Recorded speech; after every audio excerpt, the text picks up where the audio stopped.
नमस्कार। ज्योतिष के इस कार्यक्रम में आपका स्वागत है। आज हम जिस राजयोग को लेकर के हम आ रहे हैं वो है चतुर्मुख राजयोग या चतुर्मुख योग, क्योंकि ये राजयोग ही बनाते हैं। तो इसमें जातक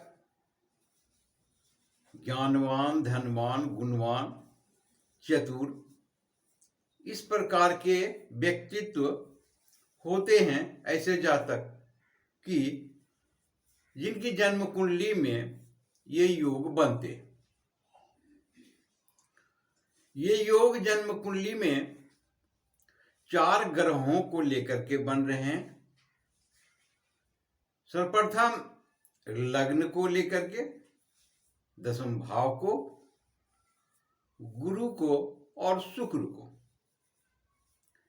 इन चारों के सहयोग से जन्म कुंडली में, लग्न कुंडली में ये योग बन रहे हैं।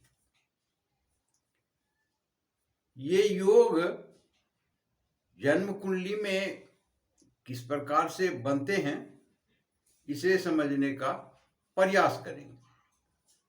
जैसा कि मैंने पहले ही कह दिए हैं, ये राजयोग बना रहे हैं, अर्थात राजा के समान जीवन।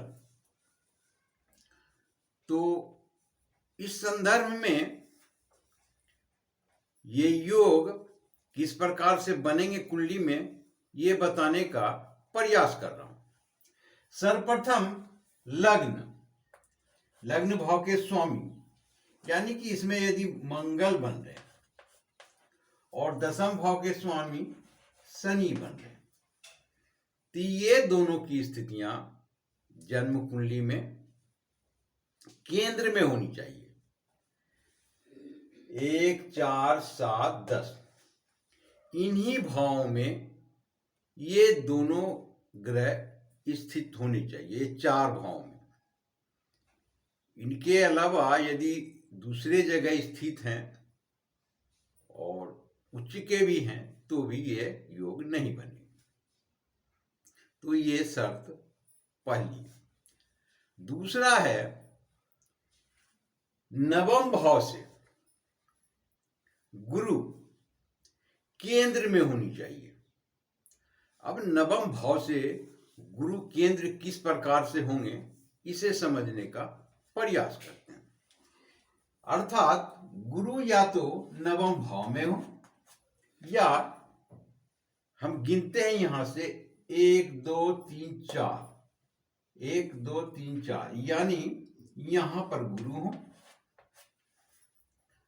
और सप्तम भाव यहां बनते हैं। तो यहां गुरु हो या 8, 9, 10 या यहां पर गुरु हो। यदि मेष लग्न कुंडली में यदि ये योग बन रहे हैं तो गुरु के ये स्थितियां होनी चाहिए। या तो नवम भाव में गुरु हो, या 12वें भाव में, या तीसरे भाव में, या छठे भाव में। ये 2 स्थितियां क्लियर हो गई। अब तीसरी और आखिरी जो मैं बताने जा रहा हूं उसे समझने का प्रयास करें। अब 11वें भाव से, आय भाव से शुक्र केंद्र में होनी चाहिए, यानी कि शुक्र यहां स्थित हो, या 1, 2, 3, 4 यहां, या दूसरे भाव में शुक्र हो, या 7वें भाव पंचम भाव होते हैं तो यहां पर स्थित हो, 8, 9, 10 या अष्टम भाव में।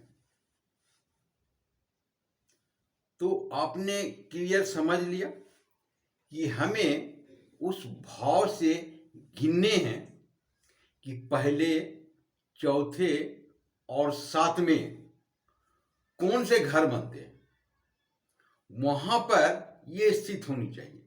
ये आप न देखें कि ये केंद्र और त्रिकोण से तो बाहर है, तिर्यक भाव में है, उपचय भाव में है। इस विचार को छोड़ देंगे।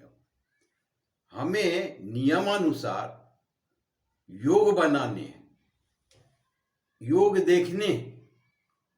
तो इस पर आप विचार करेंगे और सोचेंगे कि जैसे मैंने बताए उस अनुसार गुरु का प्लेसमेंट और शुक्र का, ये दोनों तो आसान थे कि केंद्र में 1, 4, 7, 10 भाव में बैठा देने कहीं पर भी हो।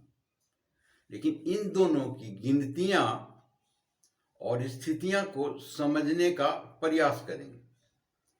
यदि ये आप नहीं समझ रहे हैं तो दोहरा करके दोबारा वीडियो देख करके समझने का प्रयास करेंगे।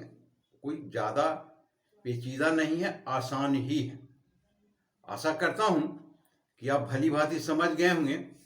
आपने पूरा वीडियो देखा, इसके लिए बहुत बहुत शुक्रिया, धन्यवाद।